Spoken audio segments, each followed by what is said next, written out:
we're going to call to order the public hearing on 1028 additional appropriation for the 2025 general obligation fund. Is that, yep. So I'm going to go ahead and start with an overview of what we plan for the project, and then Jeff can present some financials. The purpose for the 2025 general obligation bond would be to upgrade the HVAC system at Rush Creek. That's the #1 goal. It could also slide into a few select HVAC units in other areas of the corporation, but that's the main focus, and that's a complete software upgrade, system upgrade, to where it's just over 25 years old now, so it's just needs to be upgraded. I mean, that's the main purpose of it, and it's been on the capital project list for at least the last 5 years that I've been here that I know of. And we included long-term maintenance at every facility open, so that if we just really luck out and construction rates and come in really low, and we have extra funds that we can work on other capital projects we've already identified on our list. So we have that open flexibility. All right. Next up would be Jeff Hammond from Baker Tilly to lead us through some slides. Good evening, everyone. Jeff Hammond with Baker Tilly. We serve as the school corporation's municipal advisor. I've got about 5 slides I'm going to walk through with you all this evening. Going to look at your existing bonds, outstanding and existing bond payments, and then I will also talk through some of the financial parameters that will be in the resolutions being considered. So I will begin with just an overview of the school corporation's existing bonds. So what we're looking at here is a chart of all of the bonds currently outstanding, and you can also see what the total annual payment is in each year. You'll notice in 2025 there is a step down going into 2026 from the level of payments in 2025. We're at about $4.3 million in 25 and stepping down to about $4 million in 2026. So I will show you a few scenarios of what a potential bond repayment could look like. So just keep this slide here in mind. But I will note that in 2034, all of the bonds that the school corporation currently has outstanding will be fully repaid and matured at that point. I will skip over this one unless you've got really good eyesight. That's a tough one to read. That's just the payments that populates that chart we just looked at. So you can see maybe in your board packets the annual payment associated with each bond, and then the total down there in the bottom right corner. So I did want to go over the school's general obligation bonding capacity. Since these bonds will be general obligation bonds, I wanted to spend a minute on this slide here. So all school corporations, in fact all municipalities in Indiana, are subject to this formula when it comes to issuing general obligation bonds. When you say, or when you hear general obligation bond or GO capacity, it doesn't mean your total capacity to issue bonds, but it does mean this governs how much you can issue in that GO bond mechanism. So the formula is an interesting one, but this kind of walks you through how we get to your current GO bond capacity. We start with the current net assessed value. In 2025, that was a little over $1.1 billion for the school corporation.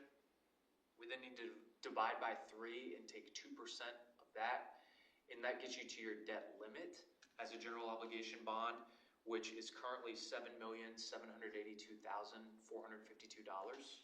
And then the final step is to subtract the principal outstanding on any existing general obligation bonds that have already been issued. And the school corporation issued GO bonds in 2023 and 2024.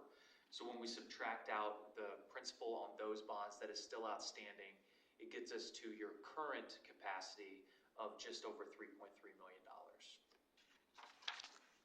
So on my next slide, I just want to highlight some of the financial parameters that will be in the resolutions considered by the board. I will note that all of these are maximums, so they are not to exceed numbers. So the school could always issue less than this amount, but we cannot exceed these amounts. We've also, when it comes to estimating interest expense and the maximum payments, we are intentionally conservative at this point to allow you to have flexibility to decide things like the ultimate repayment term on the bonds and also to account for any potential fluctuations in interest rates between now and the time that the bonds would be sold. So on these maximums, we are establishing the max borrowing amount of $2.9 million. That will translate to about $2.7 million that will be available for hard and soft construction costs. Again, we're conservative in this proceeds available for projects number because we don't want you to count on receiving more dollars than you actually receive. These costs that we've built in here, we're estimating on the high end as well. The reason that there's a difference between the borrowing amount and what you can actually spend towards the project is because, similar to if you were to take out a loan in your personal life, there's issuance costs associated with issuing those bonds. We're also establishing the maximum repayment term at 20 years. And the estimated interest expense, I've provided a range here, and it will correspond to the scenarios I'll show here in a few slides, but this is a range. It will vary depending on the ultimate repayment term selected. The lower end of that is based on about a 4-year repayment, and the upper end of the $1,430,000 is based on a 15-year repayment. We're also establishing the maximum annual payment, so this is the max payment in any given year on this bond issue of just under $1.6 million. And that maximum payment translates to an estimated tax rate based on your current net assessed value of 12.63 cents.